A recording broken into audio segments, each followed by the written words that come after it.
Hello, everybody. Happy Monday. It's August 3rd, 2026. It's Monday. At this point, just going to be providing some updates. Yes, it's been a while since I've had my last seizure. I suppose my last was like in 2024. So this November will be 2 years grand mal seizure free. Do I consider myself epileptic still? Yes, because I am still taking my medication twice a day. But, at this point, what I can offer in terms of epilepsy awareness videos,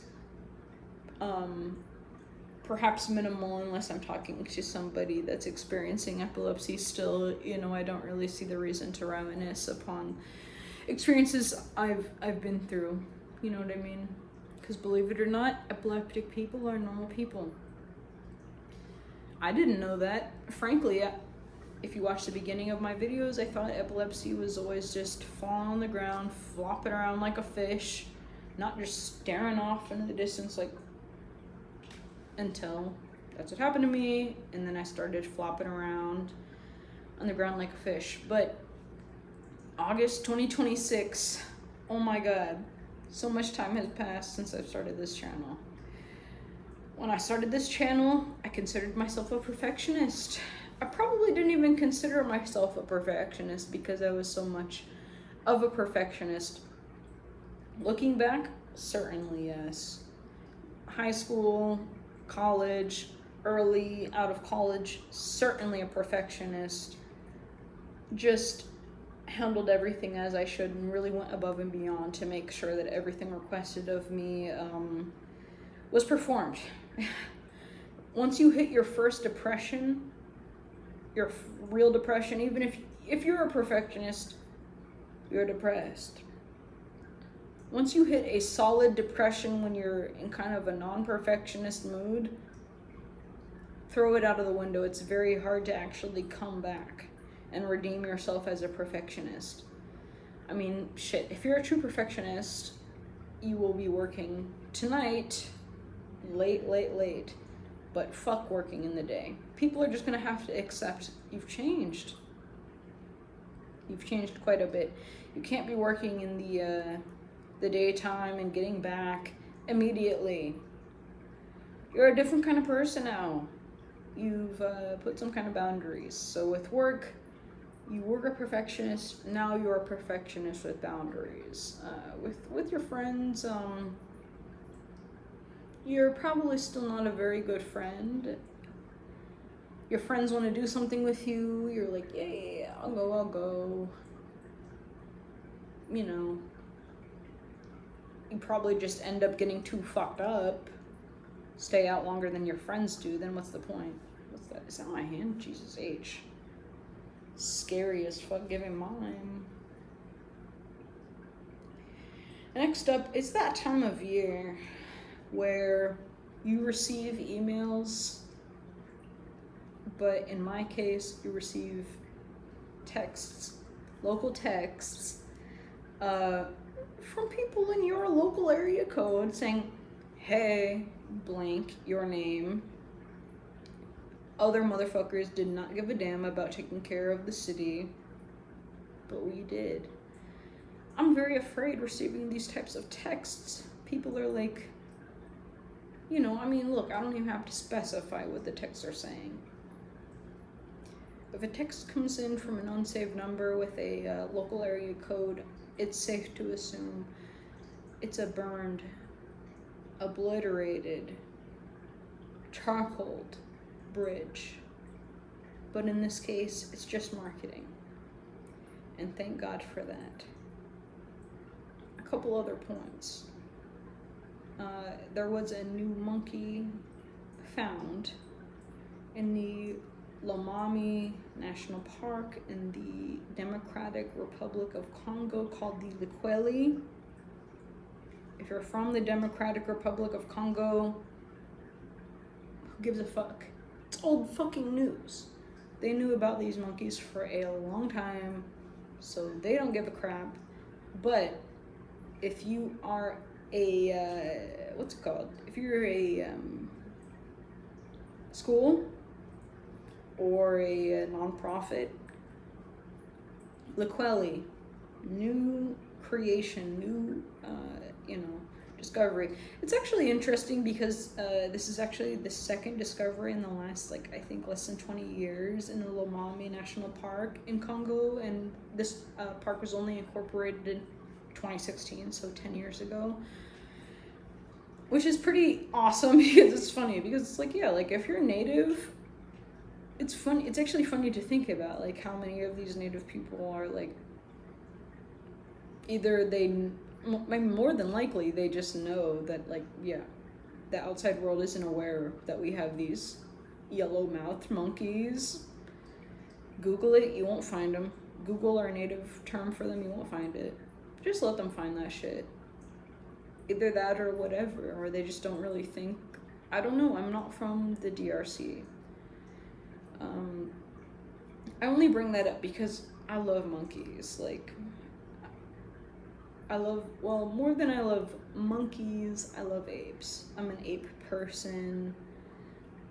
Bonobos first, then chimps, then orangutan. Well, okay, actually, pause.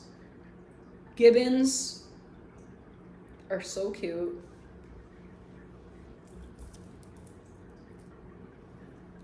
Gibbons are the best. Then bonobos, because they are matriarchal. Chimps, because they're very interesting. Orangutans, because they're very beautiful. Even though they're solitary, they're very interesting. And then humans as the last of apes. There's monkeys all over the world. There's monkeys in Africa. I don't know. Please comment if there's monkeys in Europe. I don't know. I would love to find out. I only know there's monkeys in Africa, South Asia. I know there's lots of monkeys in Japan. They go crazy about monkeys, Punch the Monkey was a macaque. And when you say monkey in Japanese, which I forget the word, he's a Japanese macaque, but if you say the word monkey in Japanese, which I'm not Japanese, so I don't know the word, pretty much it's just colloquially known to be the Japanese macaque. Apes, no tails. Monkeys have tails. I'm not sure what the fuck this is supposed to be. I got it from a thrift store. It says, I heart St. Kitts. I did Google. I'm like, what kind of monkeys do they have there? They're like, it's probably a gibbon. But I'm pretty sure gibbons are only in Asia. But anyhow, almost at 10 minutes. Okay, I have just a few more things I need to wrap up to say. I absolutely love this guy. He's so cute. He looks like me. Here's the most, thing I love about him. He looks like me. Look at him. I heart St. Kitts. Beads. Sometimes I put beads on my hair. But he has a cute, little beanie with a little flip top. And he has a gibbon face. And then, long locks. I was gonna comb out my locks. My white boyfriend was like, yeah, it'll be so beautiful if you have, well, he doesn't give a fuck if I have locks or a fro or whatever. I'm like, I'm gonna cut off my hair. He's like, really? He wouldn't give a fuck. He's a white guy. Also, it doesn't matter if he's white, black, Asian, Haitian, Zimbabwean, or Papua New Guinean. A man is a man. But he was like, really? I tried it. I could not comb this shit out. I will have to go bald. But back to this. My monkey here is so cute. I love him. I keep him on my neck. But yes, I love that we look so similar. And he has beads on his shit. But okay. Final points. 1, 2, 3, 4, 5, 6ers. 10, 9, 8, 76ers. I'm not happy Jaylen Brown's on the Sixers. He is such a... No comment. I do not like the Celtics. So, first, it's not even that I don't like... Jalen is a flopper in the way that I guess Embiid is, and I love Embiid. I love Embiid, Maxey, and VJ in that order. Well, honestly, in that order. I love Embiid so much. So I love Embiid, even though every time I bring up Embiid, they're like, he's old and washed. I'm like, I don't really give a single flying fuck, because he's amazing. He's so sweet, even though he's probably not going to play another year. Now, as someone who actually liked the Sixers, it's very stressful, because it's like, oh my God, like, rolling my eyes. Like, if you watch this last playoffs, Jaylen Brown, I can't with this man. Like, I do not like Jaylen Brown. He's such a hoe, because I have more respect for Tatum, and I don't even like Tatum, but I have more respect for Tatum than Brown, because he's like always... Honestly, I like fucking Jaylen Brown as much as I like fucking Cat. Puts me in such a bad mood. I can't even think about that, but I'm excited about NFL. I'm more excited about NFL, but whatever. Let me read a couple of things really quick, and then I'm gonna end us out. So I guess this call, let's consider it a call. First 10 minutes was about perfectionism, receiving calls from local government when it's that time of year to be harassing people to get to the polls, the Lekweli in the Lomami National Park, Democratic Republic of Congo, as well as the 76ers. Okay, shout out my mom. She's probably going to be watching this. She gave me this sticker. Imagine Kim Jong-un and Putin showed up at your shit. Okay. Just a sec.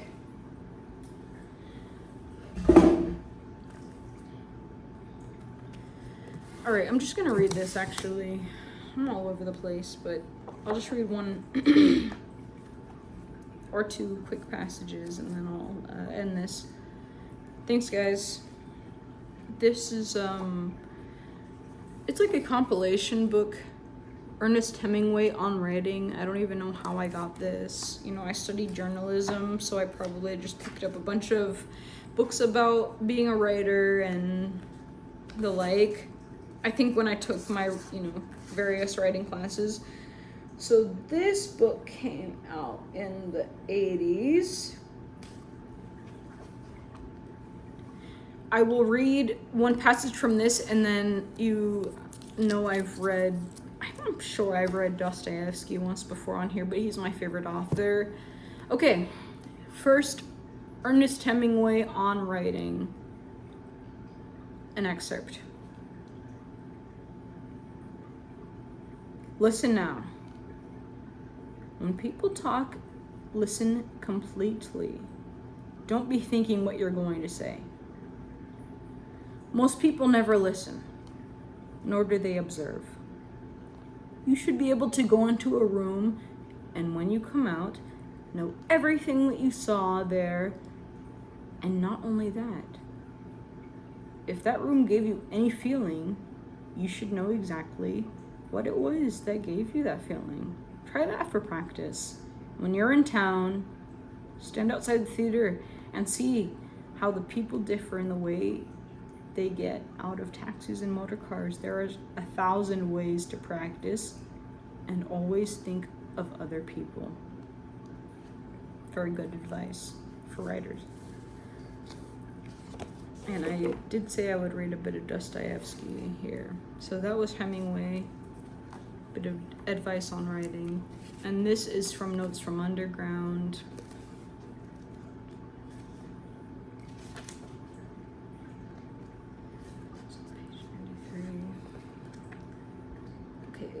It's like section 4, I would say. Chapter 4 in Notes from Underground. Okay.